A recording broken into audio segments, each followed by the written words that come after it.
Hello friends, तर स्वागत आहे तुमचं आपल्या या यूट्यूब चॅनलवरती. मित्रांनो, चॅनलवर नवीन असाल तर चॅनलला सबस्क्राईब नक्की करा. तिला काहीच खाण्याची इच्छा होत नव्हती. त्यावर दादाजींनी तिला थोडंसं सुनावलं, आरोही खा. अर्जुन शांतपणे आरोहीकडे पाहत होता. तिच्यावर ओरड होत असताना तो हलकसं हसत होता, पण मनात कुठेतरी त्यालाही वाईट वाटत होतं.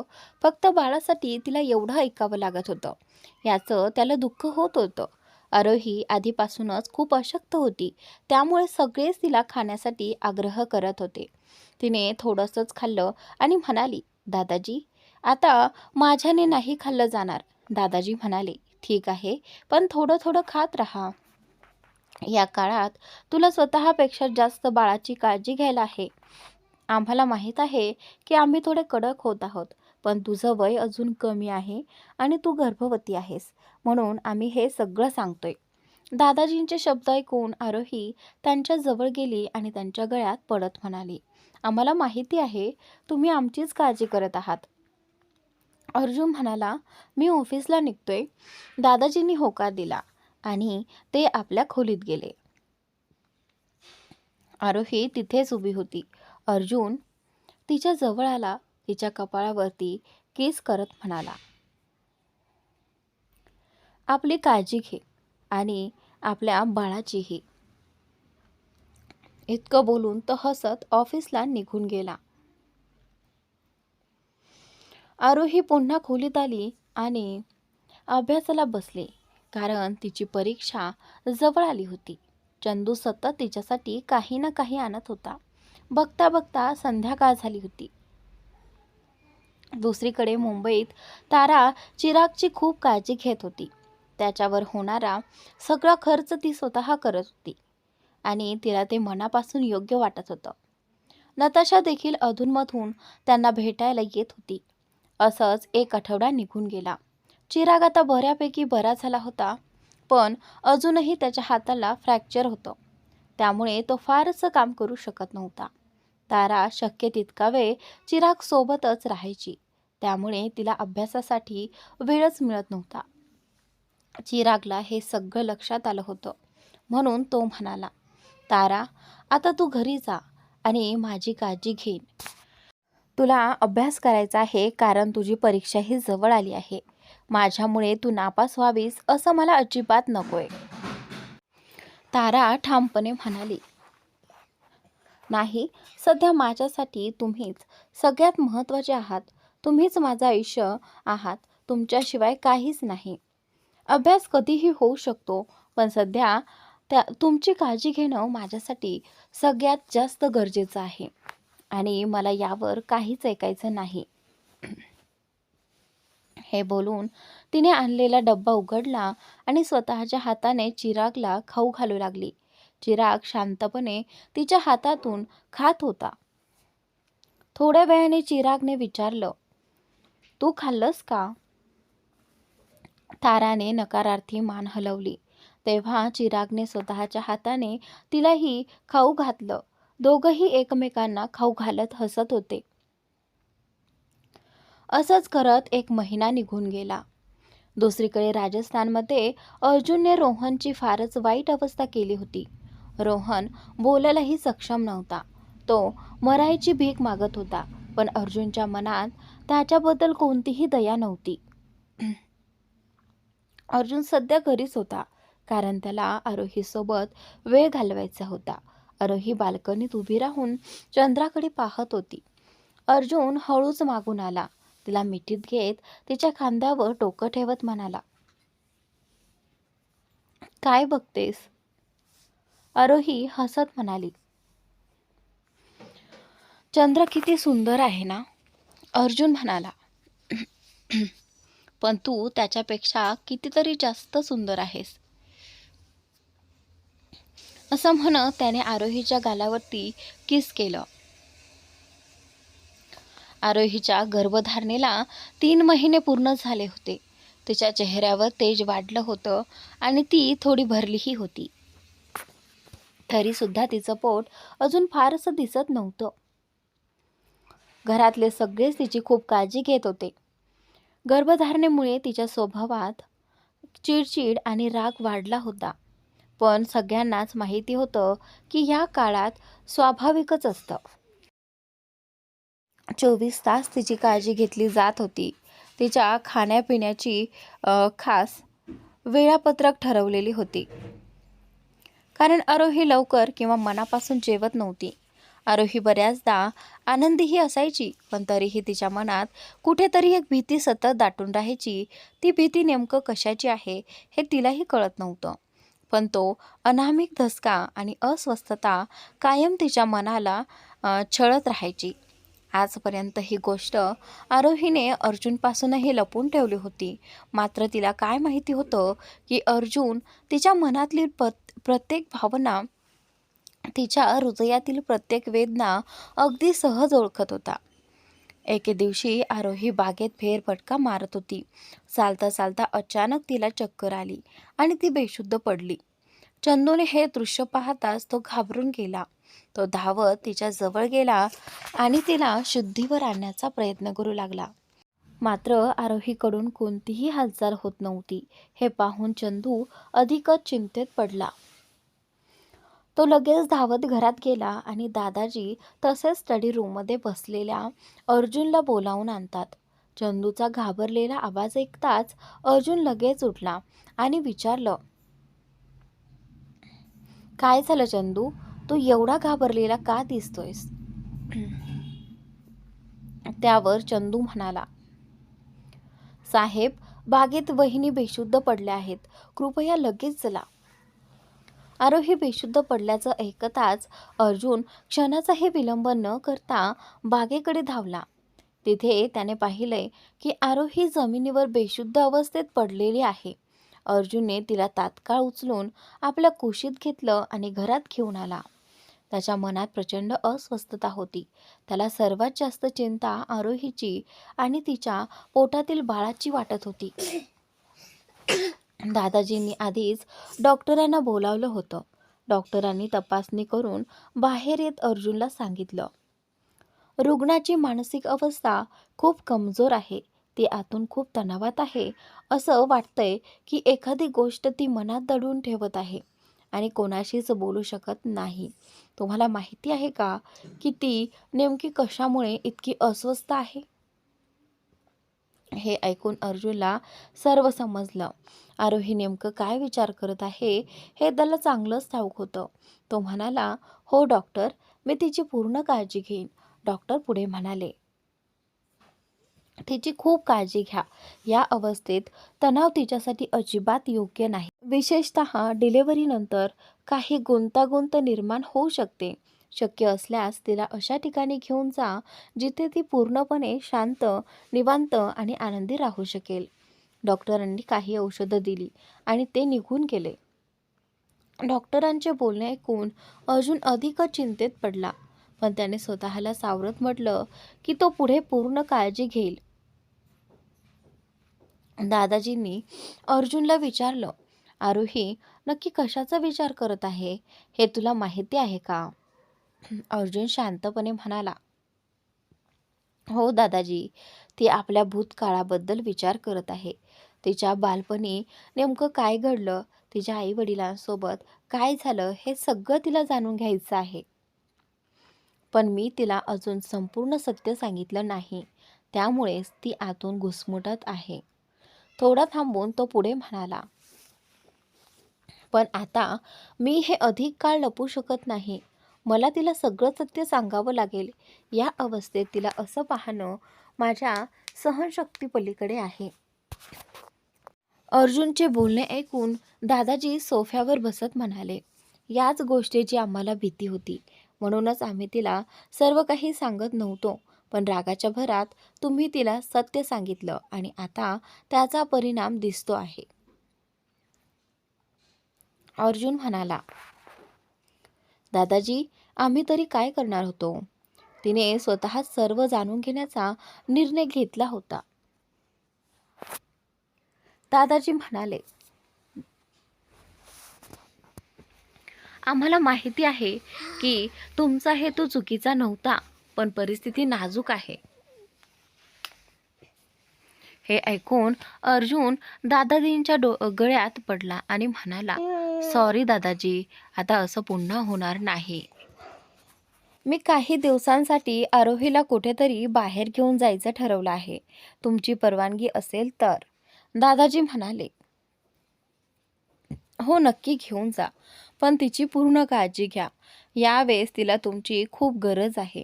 ऑफिसच्या कामाची चिंता करू नका. काही दिवस सुट्टी घ्या. आम्ही सगळं सांभाळू. अर्जुन म्हणाला, नाही दादाजी, सगळं ठीक होईल. तुम्ही फक्त स्वतःची काळजी घ्या. हे बोलून अर्जुन आपल्या खोलीत गेला. तिथे आरोही पलंगावर झोपलेली होती. तो तिच्या जवळ बसला. तिच्या केसातून हात फिरवत हळूच म्हणाला, माझ्या परी, कदाचित मी तुला पूर्णपणे समजू शकलो नाही, पण आता असं होणार नाही. तुला जसं हवं आहे तसं सगळं होईल. अर्जुनने तिच्या कपाळावर हलकेचे चुंबन घेतले. नंतर तिच्या पोटावर हात ठेवत तो म्हणाला, सॉरी बाळा, माझ्यामुळे तुला त्रास झाला, पण तुझा बाबा तुझ्यावर खूप प्रेम करतो. हे म्हणत त्याने आरोहीच्या बोटावर प्रेमानं चुंबन घेतलं. थोड्या वेळाने आरोहीला शुद्ध आली. डोळे उघडताच तिला समोर अर्जुन दिसला. ती म्हणाली, तुम्ही इथे काय करत आहात? तुम्ही तर यावेळेस ऑफिसमध्ये असायला हवं होतं. आरोही अर्जुनला म्हणते. अर्जुन हसत म्हणाला, ऑफिसचं काम काही दिवसांसाठीच थांबवलं आहे, तेही फक्त तुमच्यासाठी. मला तुमच्यासोबत काही खास क्षण घालवायचे आहेत, विशेषतः आपल्या येणाऱ्या बाळासाठी. हे ऐकताच आरोहीच्या चेहऱ्यावर हलकीशी हसू उमटली. अर्जुनने पुढे विचारलं, तुम्ही नेमकं काय विचार करत होतात की तुम्ही बेशुद्ध पडलात? मला सांगाल? हे ऐकताच तिच्या चेहऱ्यावरचे हसू नाहीसे झाले आणि चिंता स्पष्ट दिसू लागली. अर्जुन म्हणाला, मी तुम्हाला आधीच सांगितलं होतं ना की तणाव घ्यायचा नाही, तरीसुद्धा तुम्ही त्याच गोष्टी पुन्हा पुन्हा विचारात घेत आहात. मला माहिती आहे तुम्ही काय विचार करत आहात, पण आता ते सगळं विचार करणं थांबवा. आरोही आनंदाने अर्जुनच्या गळ्यात मिठी मारत म्हणाली, थँक्यू. अर्जुन तिला आपल्या छातीत घट्ट धरत म्हणाला, मला माहिती आहे तू काय विचार करत आहेस. तू तुझ्या भूतकाळाबद्दल विचार करत आहेस, पण या क्षणी तुला स्वतःची खूप काळजी घ्यायला हवी. या अवस्थेत एवढा विचार करणं तुझ्यासाठी योग्य नाही. आरोही हळू आवाजात म्हणाली, सॉरी, आता नाही होणार. पण कधी कधी भूतकाळ आठवतोच. शेवटी आम्हालाही आमच्या आईवडिलांना भेटायचं आहे, त्यांच्याशी बोलायचं आहे. प्रत्येक मुलीची हीच इच्छा असते की तिने आपल्या आईवडिलांशी मन मोकळं करून बोलावं. पण आमच्या नशिबात ते कधीच नव्हतं. आम्ही किती दुर्दैवी आहोत ना. अर्जुन तिच्या केसांवरून हात फिरवत म्हणाला, पण आता आपल्याला आपलं मूलही आहे. तू मला वचन दे की आता तू जास्त विचार करणार नाहीस, कारण मला अजिबात नको आहे की तू मानसिक तणावात राहून आपल्या बाळाला त्रास करून घेशील. आरोही त्याच्या छातीत डोकं ठेवत म्हणाली, सॉरी, आता असं होणार नाही. अर्जुन हसत म्हणाला, ठीक आहे, पण ही शेवटची वेळ. आरोहीने मान हलवून होकार दिला. काही वेळाने अर्जुनने त्याच्या स्वतःच्या हाताने तिला औषधाने जेवण दिलं. औषधांचा परिणाम झाल्यामुळे आरोही गाढ झोपेत गेली. अर्जुन तिच्या जवळच बसून तिच्या केसांवरून प्रेमाने हात फिरवत मनातच म्हणाला, इतक्या छोट्या गोष्टीसाठी तू एवढा विचार करत आहेस. ज्या दिवशी तुला संपूर्ण सत्य कळेल त्या दिवशी तू काय करशील? आता मी तुला सगळं सांगू शकत नाही, कारण तू ते ऐकण्याच्या स्थितीत नाहीस. म्हणूनच मला तुला इथून दूर कुठेतरी घेऊन जायचं आहे, अशा ठिकाणी जिथे तू काहीही विचार करणार नाहीस आणि नेहमी आनंदी राहशील. दुसऱ्या दिवशी सकाळी आरोही उठून पूजा करण्यासाठी गेली. अर्जुनने ऑफिसमधून काही दिवसांसाठी सुट्टी घेतली होती आणि आरोहीसोबत सुट्टी घालवण्यासाठी वेकेशनच्या आधीच नियोजन केलं होतं. सर्व तयारी पूर्ण करून तो खोलीतून हॉलमध्ये आला. दादांना सगळी माहिती दिल्यानंतर तो डायनिंग एरियामध्ये गेला, जिथे आरोही नाश्ता करत होती आणि चंदू तिच्या जवळ उभी होती. अर्जुन तिच्या जवळ जाऊन प्रेमाने तिच्या केसांवरून हात फिरवत म्हणाला, आता बरी आहेस ना? आरोहीने डोळ्यांनीच होकार दिला. अर्जुन तिच्या शेजारी बसला आणि स्वतःच्या हाताने तिला खाऊ घालू लागला. आरोहीही त्याच्या हातूनच प्रेमाने खाऊ लागली. चंदू हे सगळं पाहत होती. तिला ते दृश्य फार गोड वाटलं. दोघांना एकांत मिळावा म्हणून ती तिथून निघून गेली. आरोहीचा पोटभर नाश्ता झाल्यावर अर्जुन तिला हॉलमध्ये घेऊन आला आणि दादांना म्हणाला, आता आम्ही निघू का? दादांनी मान हलवून होकार दिला. आरोही दादांचे पाय स्पर्श करण्यासाठी वाकली. तेवढ्यात दादांनी तिला थांबवत म्हणाले, या अवस्थेत तुला वाकणं योग्य नाही. मग दादांनी तिच्या डोक्यावर हात ठेवत म्हणाले, आपली काळजी घे आणि औषधं वेळेवर घेत जा. आरोहीने होकार दिला आणि अर्जुन सोबत निघाली. कारमध्ये बसताच आरोहीने अर्जुनच्या छातीत डोकं ठेवत विचारलं, आपण कुठे चाललो आहोत? अर्जुन हसत म्हणाला, सरप्राईज आहे. सरप्राईज असंच राहू दे ना. आधी सांगितलं तर सरप्राईज राहणार नाही. तो पुढे म्हणाला, फक्त एवढं समज की ज्या ठिकाणी आपण चाललो आहोत तिथे गेल्यावर तू खूप खुश होशील.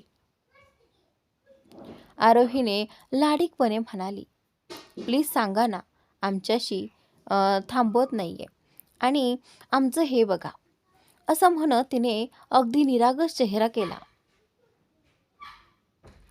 तो चेहरा पाहून अर्जुन स्वतःला सावरत म्हणाला, प्लीज असा चेहरा करून मला कमकुवत करू नकोस. सरप्राईज खराब होईल. आरोही हसत म्हणाली, ठीक आहे, पण लवकर दाखवा, कारण आमच्या पोटातलं तुमचं बाळ फारच आतुर झालं आहे. सरप्राईज देण्यासाठी अर्जुन हसत म्हणाला, ठीक आहे बाबा, आता थोडा आराम करा. पुढचा प्रवास थोडा कठीण आहे, त्यामुळे तुम्ही जरा झोप घ्या. पोहोचलो की आम्ही तुम्हाला उठवू. आरोहीने होकार दिला आणि आपले डोके अर्जुनच्या छातीवर ठेवून डोळे मिटले. काही वेळातच दोघेही फ्लाईटमध्ये आले. अर्जुनने पाहिले तर आरोही गाढ झोपलेली होती. तिला त्रास द्यायचा नाही असं ठरवून त्याने तिला अलगद आपल्या कुशीत घेतलं आणि थेट आपल्या पर्सनल जेटमध्ये नेलं. तो जेट खूप मोठा होता आणि सर्व सोयींनी सुसज्ज होता.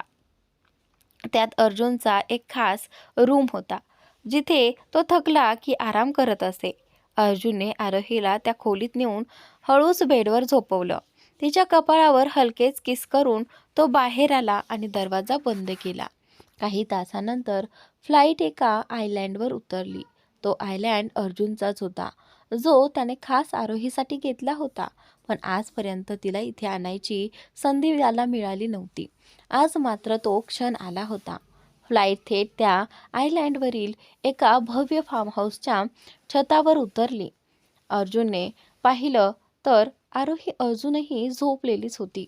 त्याला काहीच विशेष आश्चर्य वाटलं नाही, कारण प्रेग्नन्सीमुळे आरोही जास्त झोपत असे. अर्जुनने तिला नीट आपल्या कुशीत उचललं आणि जेटमधून बाहेर आणलं. तेवढ्यात आरोहीचे डोळे उघडले. समोर अर्जुनचा देखणा चेहरा पाहून ती हसत म्हणाली, आपण पोहोचलो का? अर्जुन हसत म्हणाला की हो, आपण पोहोचलो आहोत. तो तिला जिन्याने खाली घेऊन एका मोठ्या खोलीत आला. घर पाहताच आरोहीचे डोळे विस्फारले. एवढे सुंदर आणि भव्य घर पाहून ती खूपच खुश झाली. ती आश्चर्याने म्हणाली, आपण कुठे आहोत आणि हे घर कुणाचे आहे? अर्जुन म्हणाला, हे आपले घर आहे. काही दिवसांपूर्वीच मी हे खास तुमच्यासाठी घेतले आहे आता तुम्ही फ्रेश व्हा, मग आम्ही तुम्हाला बाहेर घेऊन जाणार आहोत. आरोहीने मान हलवली. अर्जुन बाहेर गेला. तिने अलमारीतून कपडे घेतले आणि वॉशरूममध्ये गेली. अर्जुन बाहेर उभा राहून तिची वाट पाहत होता. थोड्याच वेळात आरोही चेंज करून बाहेर आली. अर्जुन तिच्याकडे पाहतच राहिला. आज तिने पांढरी साडी नेसली होती. तिच्या सौंदर्यात साधेपणा आणि तेज दोन्ही खुलून दिसत होतं. अर्जुन तिच्या जवळ गेला. मागून तिला मिठीत घेत म्हणाला, आज तू खूपच सुंदर दिसतेस. असं वाटतंय तुला खाऊन टाकावं. हे ऐकताच आरोही लाजली. तिचा चेहरा लाल झाला आणि तिने नजर खाली घातली. अर्जुनला तिची ही लाजरी अदा फार आवडली. तो हसत तिच्या गालावर किस करत म्हणाला, असं लाजायला नको. आरोही अजूनच लाजली होती. ती नजर वर करून अर्जुनकडे पाहायलाही धजावत नव्हती. अर्जुन तिच्याकडे प्रेमाने पाहत होता. त्याने अचानक तिला उचललं आणि खोलीबाहेर जायला लागला. आरोही घाबरत म्हणाली, आम्हाला खाली ठेवा ना. तुम्ही आधीच थकले असाल. आम्ही चालू शकतो. अर्जुन हसत म्हणाला, तू खूप लकी आहेस. तुला उचलायला आम्हाला आवडतं आणि तू आई होणार आहेस. काही क्षणात आपल्या आयुष्यात एक छोटीशी गोड परी येणार आहे, अगदी तुझ्यासारखी. हे ऐकून आरोही थोडी चिडली. ती म्हणाली, आम्ही कुठून बेबीसारखी दिसतो? कोणत्या अँगलने? आरोहीचा राग पाहून अर्जुन हसत म्हणाला, तुझा हा रागावलेला चेहरा पण आम्हाला खूप क्यूट वाटतो. आरोहीने चेहरा दुसरीकडे वळवला आणि म्हणाली, आम्ही तुमच्याशी बोलणार नाही. अर्जुन लगेच म्हणाला, सॉरी बाबा, आता नाही बोलणार असं. चला, आम्ही तुम्हाला एक सरप्राईज दाखवणार होतो. काही वेळाने ते घराबाहेर आले. घर आणि आजूबाजूचा परिसर पाहून आरोही पुन्हा आश्चर्यचकित झाली. सगळीकडे सुंदर फुले, झाडे आणि हिरवळ होती. अर्जुनने तिला खाली उतरवलं. आरोही लगेच फुलांच्या आणि झाडांच्या मध्ये धावू लागली. लहान मुलीसारखी ती बागेत खेळत होती. कित्येक दिवसानंतर तिच्या चेहऱ्यावर आलेले ते हास्य पाहून अर्जुन मनापासून खुश झाला. अर्जुन तिला वारंवार म्हणत होता, आरोही, पळू नकोस. या अवस्थेत ते योग्य नाही. पण आरोही ऐकायला तयार नव्हती. अखेर अर्जुन तिच्या जवळ गेला. तिचा हात पकडून तिला आपल्या जवळ ओढलं. ती थेट अर्जुनच्या छातीवर येऊन आदळली. ती वर पाहत म्हणाली, आता काय झालं? थोडा तरी आनंद घेऊ द्या ना. मासूम चेहरा करत ती म्हणाली. अर्जुन थोडा गंभीर होत म्हणाला, आम्ही पळू नकोस म्हटलं होतं ना. या अवस्थेत काळजी घ्यायला हवी. आरोही लगेच म्हणाली, सॉरी, पुढे नाही पडणार. पण प्लीज आम्हाला एन्जॉय करू द्या. घरी बसून आम्ही खूप कंटाळलो होतो. अर्जुन हसत म्हणाला, ठीक आहे बाबा, आता नाही थांबवणार. पण स्वतःची आणि बाळाची काळजी घ्यायची, एवढंच. आरोहीने मान हलवली. अर्जुनने तिचा हात सोडला. ती पुन्हा बागेत फिरू लागली आणि अर्जुन तिच्याकडे प्रेमाने पाहत राहिला. हात पकडून ये. आज तुझ्यासाठी एक सरप्राईज तयार आहे. आरोहीने आश्चर्याने डोळे मोठे करत म्हटलं, सरप्राईज? वाव, मला तर सरप्राईज खूप आवडतात. आता सहनच होत नाहीये. प्लीज सांगा ना, काय आहे ते? असं म्हणत तिने गाल फुगवून बालिश चेहरा केला. अर्जुनने खिशातून काळा कपडा काढून हळूच आरोहीच्या डोळ्यांवर बांधला. आरोहीने डोळ्यांवर हात ठेवत विचारलं, हे काय करताय तुम्ही? अर्जुन हसत म्हणाला, सरप्राईज आहे ना, ते सरप्राईजच राहू देत. मग अर्जुनने तिला पुन्हा आपल्या बाहूंमध्ये उचललं. आरोहीने त्याच्या गळ्यात हात घालत हट्टाने म्हटलं, आता तरी सांगा ना. आमच्या पोटात कुतूहलाचे उंदीर धावायला लागलेत. थोडं थांबून ती हळूच पोटावर हात ठेवत म्हणाली, आणि खास करून तुमचं बाळ सुद्धा विचारत आहे सरप्राईज काय आहे ते. अर्जुन हसून म्हणाला, फक्त 5 मिनिटं. डोळ्यांवर पट्टी बांधत तो म्हणाला, सरप्राईजसाठी तयार राहा. आरोही उत्साहात म्हणाली, लवकर सांगा ना, अजिबात थांबवत नाहीये. आम्हाला तिच्या बालिश बोलण्यावर हसत अर्जुन म्हणाला. आरोही बाळ 8व्या-9व्या महिन्यात आवाज ओळखायला लागतं. आता ते इतकं लहान आहे. आरोही हसत म्हणाली, अरे हो, मी तर विसरलेच. बरं झालं तुम्ही सांगितलं. असं म्हणत तिने अर्जुनच्या छातीवर डोकं ठेवलं. अर्जुन हसत तिला पुढे घेऊन चालू लागला. थोड्याच वेळात दोघेही एका बोटीवर पोहोचले.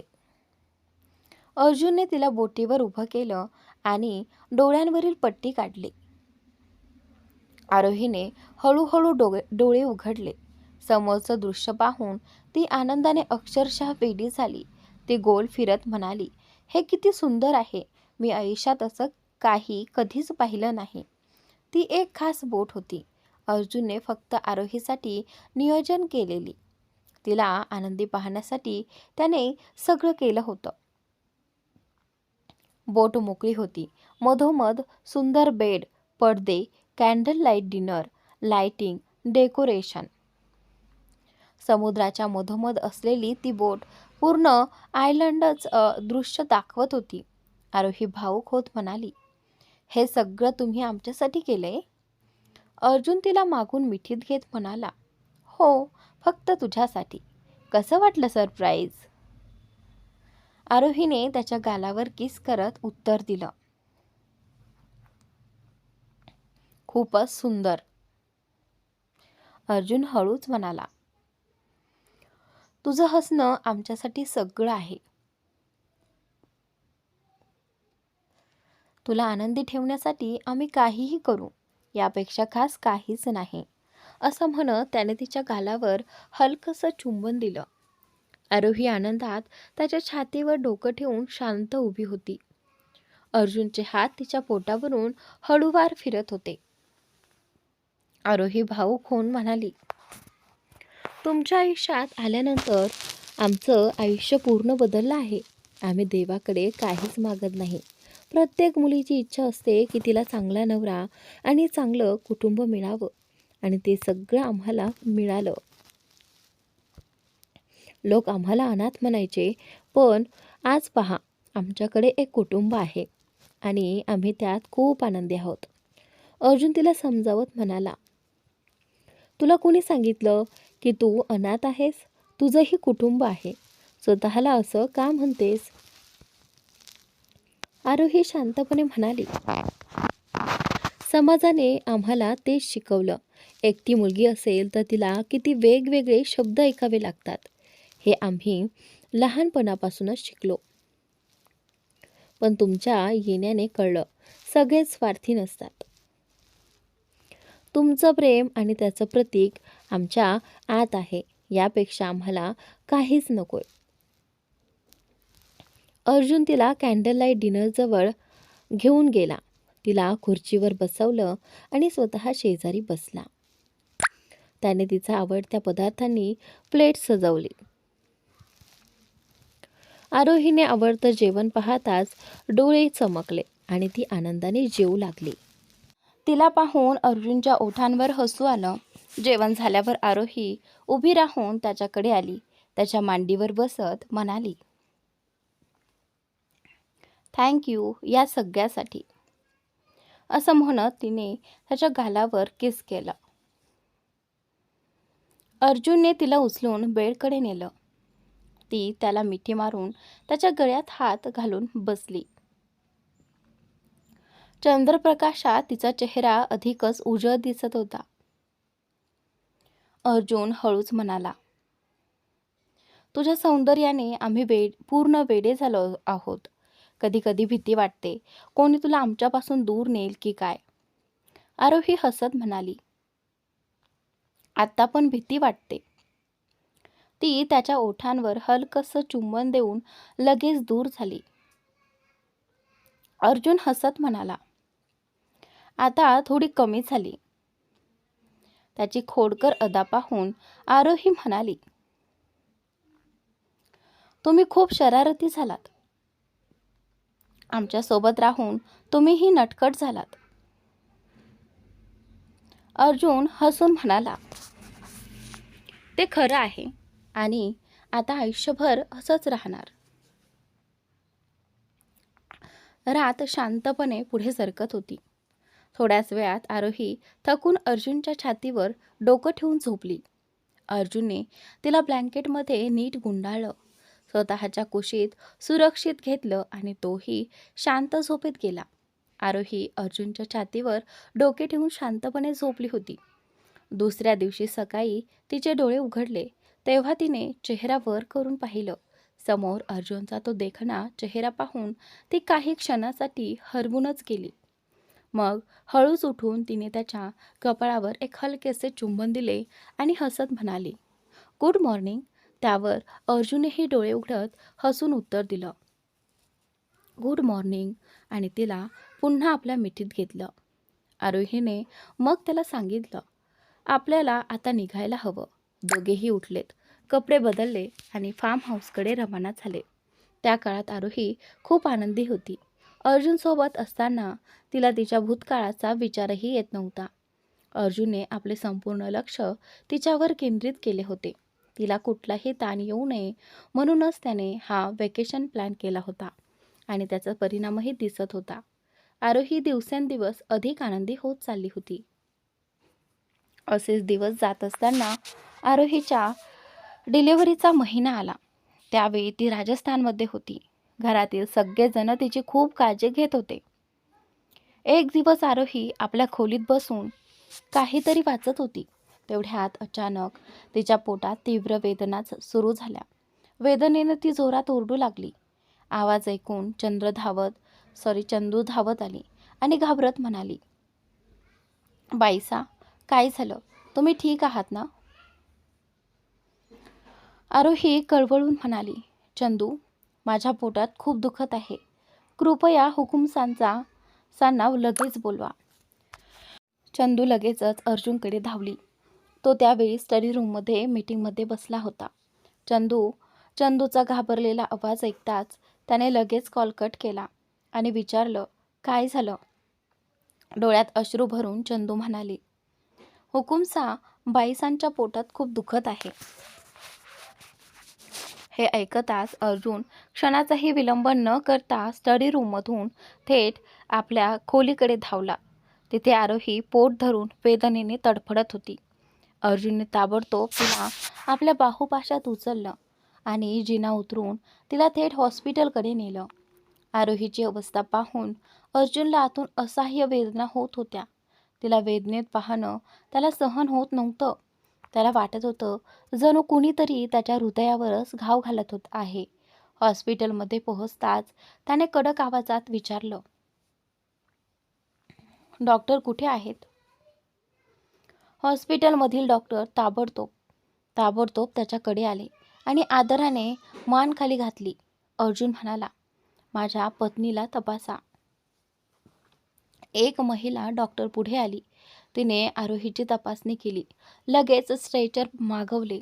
अर्जुनने आरोहीला त्यावर झोपवलं आणि ऑपरेशन रूमकडे नेत असताना आरोहीने त्याचा हात घट्ट पकडून ठेवला होता. अर्जुन तिच्या केसांवरून हात फिरवत शांतपणे म्हणाला, काहीही होणार नाही, शांत राहा. ज्याची आपण इतके दिवस वाट पाहत होतो तो क्षण आता जवळ आला आहे. आपले बाळ येणार आहे. कृपया स्वतःला शांत ठेव, नाहीतर बाळाला त्रास होईल. तुला ते नको आहे ना? आरोहीने नकारार्थी मान हलवली. ते पाहून अर्जुन हसत म्हणाला, हीच माझी खरी पत्नी, आणि तिच्या कपाळावर हलकेसे चुंबन दिले. त्यानंतर नर्स आणि डॉक्टरांनी आरोहीला ऑपरेशन रूममध्ये नेलं आणि उपचार सुरू झाले. अर्जुनने तात्काळ दादाजींना ही बातमी कळवली. दादाजी हॉस्पिटलला यायला निघाले होते, पण अर्जुनने त्यांना समजावलं, आपण इथे येऊ नका, काळजी करू नका, आम्ही सगळं पाहतोय. तुम्ही आलात तर तुम्हालाच त्रास होईल. दादाजींना त्याचं म्हणणं पटलं. ते घरीच देवासारखे बसून आरोही आणि बाळासाठी प्रार्थना करू लागले. ऑपरेशन रूम बाहेर अर्जुन प्रचंड तणावात इकडून तिकडे फिरत होता. जयने त्याला समजावलं, हुकुमसा सगळं ठीक होईल, धीर ठेवा. पण तरीही अर्जुनला चैन पडत नव्हती. आरोहीच्या वेदनांची कल्पनाच त्याला अस्वस्थ करत होती. काही वेळाने अचानक बाळाचा रडण्याचा आवाज त्याच्या कानावर पडला. त्या क्षणी अर्जुनच्या चेहऱ्यावर आनंद पसरला. जय हसत म्हणाला, अभिनंदन. अर्जुनच्या डोळ्यात आनंदाश्रू तरळले. तो आतुरतेने आरोही आणि आपल्या बाळाला पाहण्याची वाट पाहत होता. तेवढ्यात ऑपरेशन रूमचा दरवाजा उघडला आणि एक नर्स बाहेर आली. अर्जुनने घाईने विचारलं, माझी पत्नी आणि बाळ ठीक आहेत ना? त्यावेळी नर्स हसत म्हणाली, हुकुमसा, दोघेही पूर्णपणे ठीक आहेत. काळजी करण्याची काहीच गरज नाही. आणि अभिनंदन, तुम्हाला एक गोंडस मुलगी झाली आहे. हे ऐकताच अर्जुन प्रचंड आनंदी झाला. त्याने खिशातून पैसे काढून नर्सला दिले. नर्सने मान झुकवून धन्यवाद दिले आणि निघून गेली. जयने लगेच ही आनंदाची बातमी दादाजींना कळवली.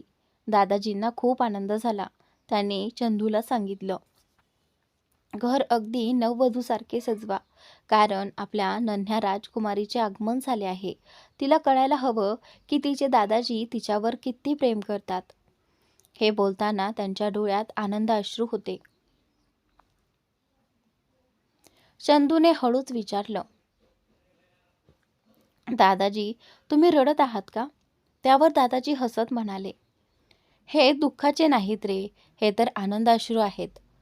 हॉस्पिटलमध्ये आरोहीला नॉर्मल वॉर्डमध्ये शिफ्ट करण्यात आलं होतं आणि आता तिची तब्येत बरी होती. अर्जुन डॉक्टरांशी कन्सल्ट करत होता. डॉक्टर त्याला सगळ्या गोष्टी समजावत होते आणि अर्जुन लक्ष देऊन सगळं ऐकत होता. काही वेळाने अर्जुन आरोहीकडे आला. ती झोपलेली होती आणि तिच्या शेजारी नन्हीशी परीसारखी त्यांची मुलगी शांतपणे झोपलेली होती. त्या दोघीही त्या क्षणी खूपच गोड दिसत होत्या. अर्जुन हळूच पावलं टाकत त्यांच्या जवळ आला. त्याच्या डोळ्यात आनंद अश्रू दाटून आले होते.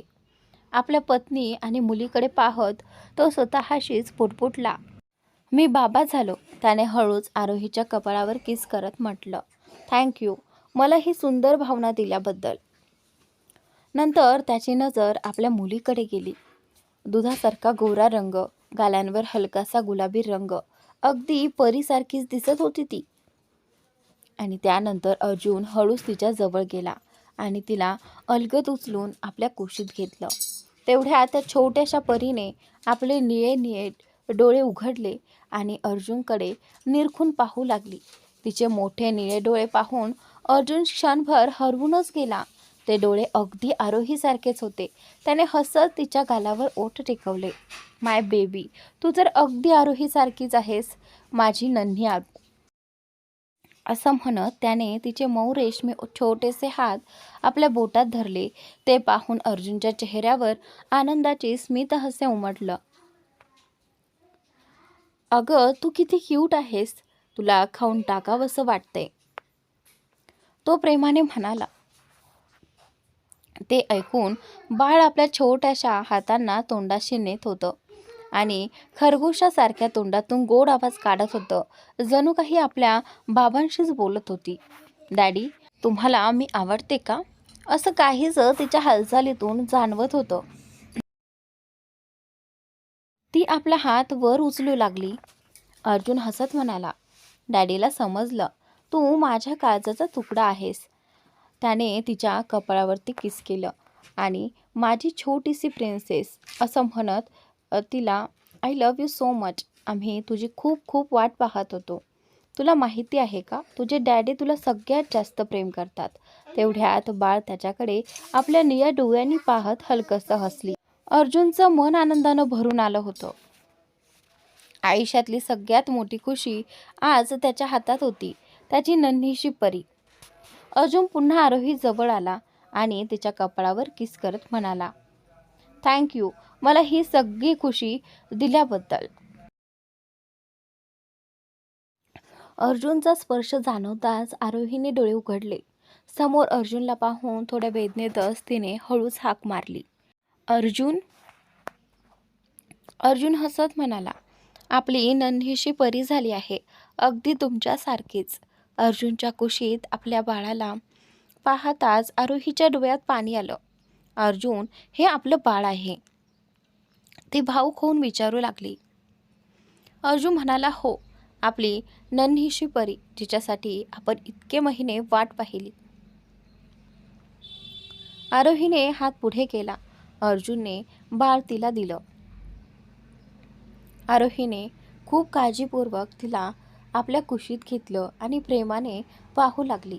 बाळ तिच्या छोट्या हातांनी आईच्या बोटांना धरायचा प्रयत्न करत होतं, पण ती अजून खूपच लहान होती. आरोहीने वाकून तिच्या कपाळावर किस केलं आणि म्हणाली,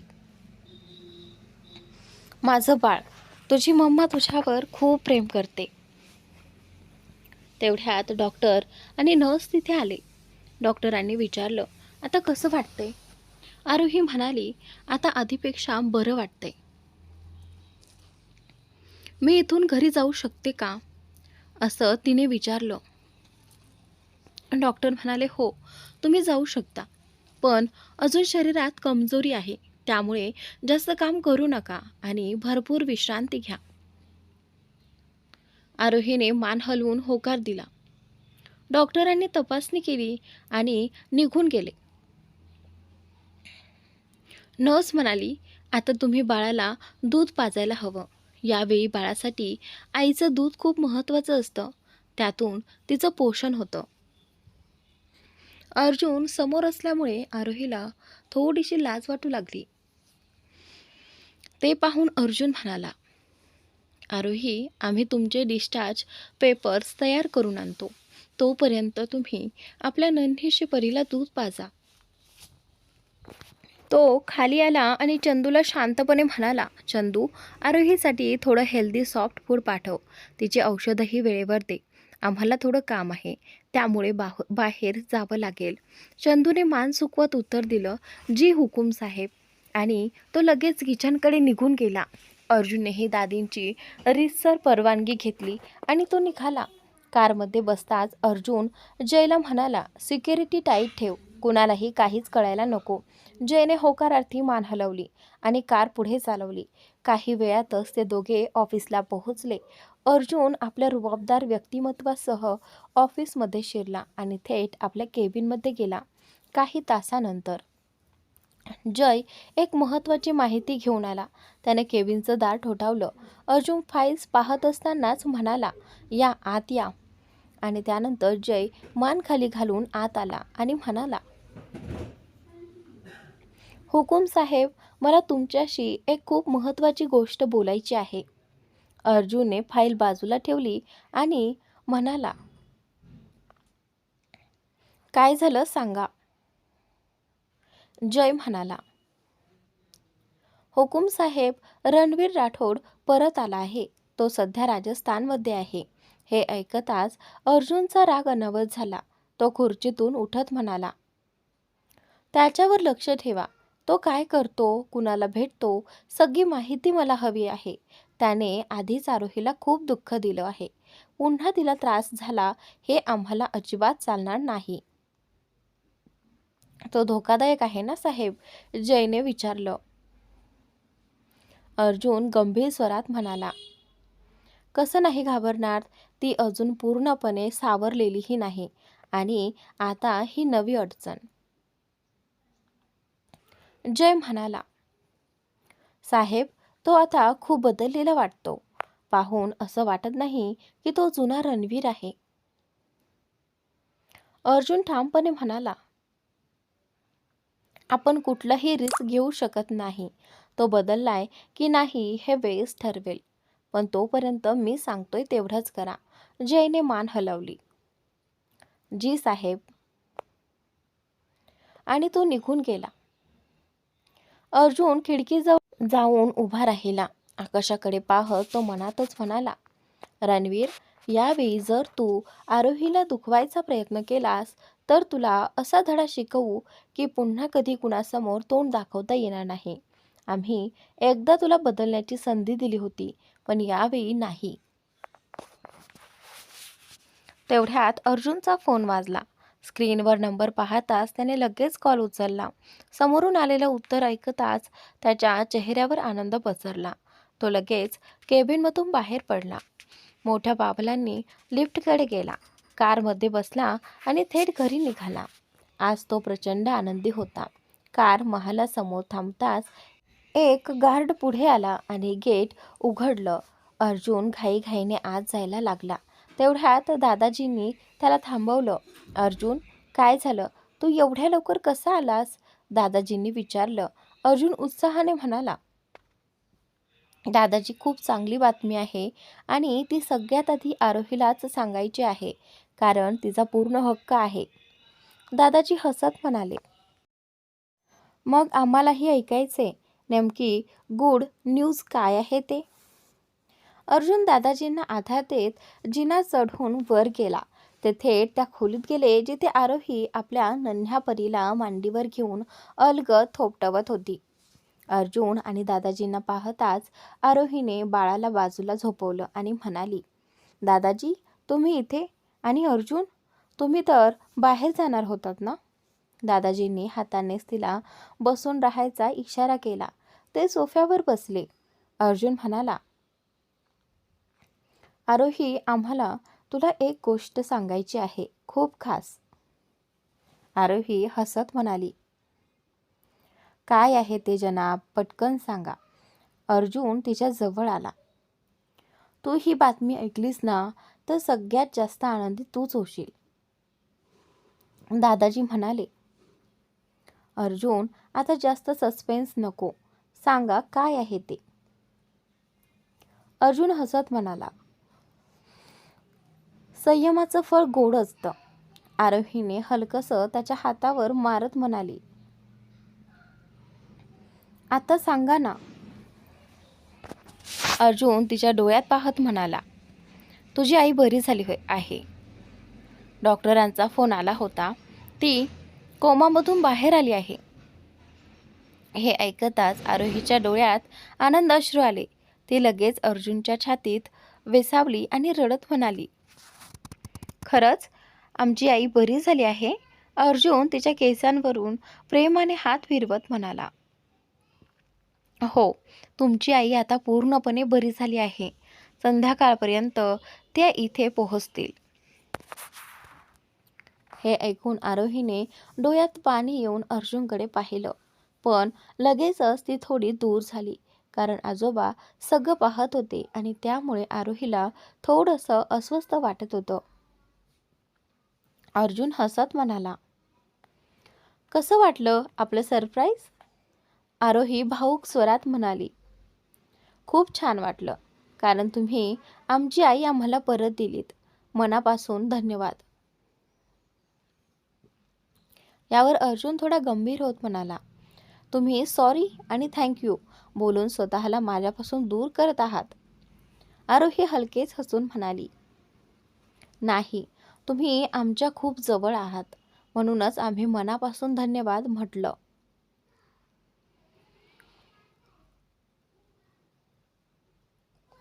तेवढ्यात आजोबा जवळ आले आणि म्हणाले, असंच आनंदात राहा. आता तुमची आई परत येत आहे ना, त्यामुळे तुमचा आनंद अजून वाढेल. आईची उणीव काय असते हे आम्हाला माहीत आहे. आरोही डोळ्यात पाणी आणून आजोबांकडे पाहत राहिली, पण काहीच बोलू शकली नाही. आजोबांनी तिच्या डोक्यावरून हात फिरवला आणि तिथून निघून गेले. तेवढ्यात अर्जुनने आरोहीला घट्ट मिठीत घेत म्हणाला, तुम्हाला ही बातमी सांगण्यासाठी आम्ही सगळं काम सोडून लगेच आलो. त्या बदल्यात आम्हाला एक गिफ्ट हवं आहे. आरोही थोडी लाजत म्हणाली, कसलं गिफ्ट? अर्जुन हळूच तिच्या ओठांवर हात फिरवत म्हणाला, हे. आरोहीचा चेहरा लाजेने लाल झाला. तिने मान खाली घातली. अर्जुन हसत म्हणाला, असं चालणार नाही, तुम्हाला वर पाहावं लागेल. आरोही हळू चेहरा वर करून त्याच्याकडे पाहू लागली. अर्जुन तिच्याकडे प्रेमाने पाहत होता. क्षणाचाही विलंब न करता आरोही पुढे झाली आणि त्याच्या ओठांवर हलकसं चुंबन देऊन लगेच मागे झाली. पण अर्जुन कुठे थांबणारा होता. त्याने तिला घट्ट पकडलं आणि तिच्या ओठांवर उत्कटपणे चुंबन घेऊ लागला. आरोहीही त्याला साथ देऊ लागली. संध्याकाळ झाली होती. आरोही आपली नन्हीशी परी कुशीत घेऊन हॉलमध्ये बसली होती. बाजूला चंदू बसलेली होती. आजोबा राणा यांच्याशी बाळाच्या नामकरणाबद्दल चर्चा करत होते. तेवढ्यात महालाच्या बाहेर एक गाडी येऊन थांबली. त्यातून सुमारे 45 वर्षांची एक स्त्री खाली उतरली. अर्जुन तिचा हात पकडत म्हणाला, प्रेरणा आंटी, तुम्ही आमच्यासोबत या. तुमच्यासाठी एक खूप मोठं आणि खास सरप्राईज आहे. ते पाहिलं तर तुम्हाला सगळ्यात जास्त आनंद होईल. प्रेरणाने अर्जुनचा चेहरा हातात घेत प्रेमाने म्हणाली, तू खूप चांगला आहेस. अर्जुन हसत म्हणाला, नाही आंटी, तुम्ही चांगले आहात, कारण आज आम्ही तुमचं सगळ्यात मौल्यवान काहीतरी तुम्हाला परत देणार आहोत. हे म्हणत अर्जुन तिला आधार देत महालात घेऊन आला. आरोहीने प्रेरणाला पाहताच ती जागीच थबकली, तर दुसरीकडे चंदू बाळाला पाहून पुढे आली. प्रेरणा अर्जुनचा हात धरून आत येत होती. तिची नजर जशीच आरोहीवर पडली तसं तिला एक अनामिक आपलेपण जाणवलं. तिने अर्जुनचा हात घट्ट धरत विचारलं, ही कोण आहे? अर्जुन म्हणाला, हीच आहे तुमचं सगळ्यात खास सरप्राईज. ओळखलत का? तुमची कोण आहे? प्रेरणाने भावुक होत उत्तर दिलं, माहीत नाही का, पण ही मला खूप आपली वाटते, जसं काही आमचं नातं आहे. अर्जुन हसत म्हणाला, हो, ही तुमची नन्हीशी परी आहे. हे ऐकताच प्रेरणाच्या डोळ्यातून अश्रू उघळू लागले. अर्जुन म्हणाला, आता रडायची वेळ नाही. आज तुमच्या हातात सगळा आनंद आहे, कारण आज आम्ही तुमची मुलगी तुम्हाला परत दिली आहे.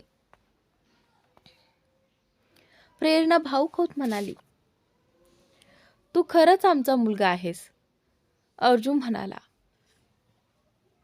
हो, आम्ही खरंच तुमचा मुलगा आहोत, कारण आम्ही आरोहीशी लग्न केलं आहे आणि ही आमची नन्हीशी परी आहे.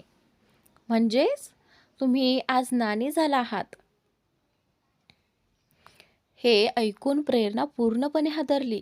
तिला विश्वासच बसत नव्हता की अर्जुनने तिच्या मुलीशी लग्न केलं आहे आणि तिला नात झाली आहे. अर्जुन तिला घेऊन आरोही जवळ आला. आरोहीने आईला पाहताच तिला घट्ट मिठी मारत म्हणाली, आई. आई हा शब्द कानावर पडताच प्रेरणाच्या डोळ्यातून अश्रूंचा पूर वाहू लागला. तिने आपल्या लेकीला मिठीत घेत म्हणाली, आरू, माझी बाळ.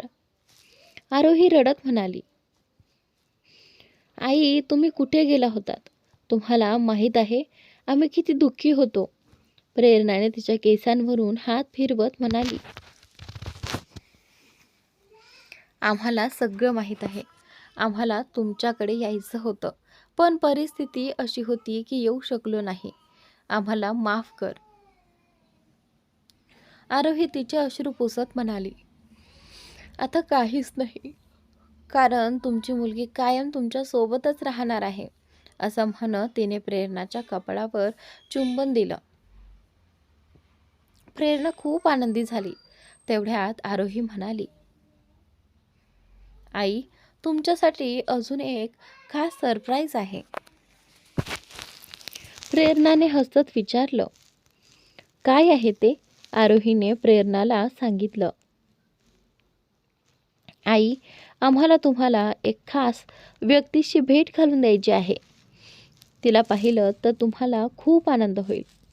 यावर प्रेरणाने उत्सुकतेने विचारलं, कोणाशी भेट घालणार आहेस? आणि त्यावेळी आरोही हसत म्हणाली, आई, अर्जुनने तुम्हाला आधीच सगळं सांगितलं आहे, पण तुम्ही तिला स्वतः भेटला तर तुमचा आनंद आणखीन वाढेल. तेवढ्यात आरोहीने चंदूला जवळ बोलावलं. चंदूच्या कुशीत एक छोटंसं बाळ होतं. आरोहीने प्रेमाने ते बाळ चंदूकडून घेतलं आणि प्रेरणाच्या कुशीत देत म्हणाली, आई, ही आमची मुलगी आहे. प्रेरणाने ते बाळ अतिशय प्रेमाने कुशीत घेतलं आणि तिचे डोळे आनंदाने भरून आले होते. ती नन्हीशी परी निरखून पाहू लागली. बाळ तिच्या निळाशार डोळ्यांनी प्रेरणाकडे पाहत होते. प्रेरणा भावूक होत म्हणाली, हिचे डोळे तर अगदी तुझ्यासारखेच आहेत. यावर आरोही हसत म्हणाली, हो आई, कारण ही माझ्यावर गेली आहे. आरोहीची ती गोड हसू पाहून प्रेरणाही हसत म्हणाली, देव करो तुमच्या हसण्याला कुणाची नजर लागू नये. असं म्हणत तिने त्या नन्ह्याशा परीच्या कपाळावर हलकेसं चुंबन घेतलं. नंतर तिने आरोहीला जवळ ओढलं आणि तिच्याही कपाळावर प्रेमाने चुंबन घेतलं. तो क्षण खरंच आनंदाने भरलेला होता. आरोही आपल्या आयुष्यात खूप सुखी होती. ती आपल्या बाळाला आणि पतीला मनापासून वेळ देत होती. दरम्यान लंडनहून रणवीर काही कामानिमित्त भारतात आला होता. ही बातमी अर्जुनला आधीच कळली होती. तरीही अर्जुन शांत होता, कारण रणवीर नेमकं काय करणार आहे हे तो पाहू इच्छित होता. पण रणवीर खूपच शांत होता. तो काहीच करत नव्हता. तो इथे कोणासाठी आला होता हे फक्त रणवीरलाच माहिती होतं. भारतामध्ये आल्यानंतर रणवीर आपल्या मित्राला चिरागला भेटायला गेला. चिराग आपल्या पत्नी तारासोबत खूप आनंदात होता. तारा गरोदर होती आणि तिचा 7वा महिना सुरू होता. रणवीरला अचानक घरी पाहून चिराग थोडा आश्चर्यचकित झाला. त्याने काहीही न बोलता ताराला म्हणाला, तारा, तू आज जा. तारा शांतपणे घरात निघून गेली. रणवीर चिराग जवळ आला आणि म्हणाला, सॉरी यार, त्यावेळी मी खूप चुकलो होतो. मी माझ्या जिवलग मित्रालाही सोडून दिलं. तू मला माफ करशील का? मला माझ्या चुकांची जाणीव झाली आहे. हे ऐकून चिराग स्तब्ध झाला, कारण रणवीर कधीच कुणाला सॉरी म्हणणारा नव्हता. आज तो स्वतःहून माफी मागत होता. थोड्या वेळाने चिराग हसत म्हणाला, तुला तुझ्या चुकीची जाणीव झाली याचा मला खूप आनंद आहे. सॉरी म्हणण्याची काहीच गरज नाही. मला तू कसा आहेस हे माहीत आहे, पण तू आज माफी मागतोयस यावर विश्वासच बसत नाही. रणवीर हसत म्हणाला, मला माहिती होतं की तू असंच बोलणार आणि मला खात्री होती की तू मला माफ करशील, कारण तू माझ्यासारखा नाहीस. चिराग म्हणाला, हो, तू मला चांगलंच ओळखतोस. रणवीरने मजेत कान पकडत म्हणाला, सॉरी बाबा, पुन्हा असं कधीच होणार नाही. मला इथे एक गोष्ट सांगायची होती. तेवढ्यात चिराग गंभीर होत म्हणाला, तू पुन्हा आरोहीच्या आयुष्यात तर येणार नाहीस ना? ती आता पुढे गेली आहे. तिचं स्वतःचं आयुष्य, नाव आणि कुटुंब आहे. कृपया तिच्या आयुष्यात हस्तक्षेप करू नकोस. ती खूप आनंदात आहे. रणवीर शांतपणे म्हणाला, मी त्या विषयावर बोलायलाच आलो नाही. मला सगळं समजलं आहे. मी आता आरोहीला पूर्णपणे मनातून काढून टाकलं आहे. अर्जुन आणि त्याची सुंदर फॅमिली आता तिचं आयुष्य आहे. मी तिचं सुख कधीच बिघडवणार नाही. क्षणभर थांबून रणवीर हसत म्हणाला, बरं सोडते. मला तुला काहीतरी वेगळंच सांगायचं होतं. लंडनचं तेच खाणं खाऊन मी अगदी कंटाळलो आहे. यावर चिराग हसत म्हणाला, का नाही? मग आज काही खास जेवण माझ्याकडे. तर मित्रांनो, आजचा भाग इथे संपलेला आहे. पुढील भाग नक्की पहा आणि चॅनलला सबस्क्राईब नक्की करा.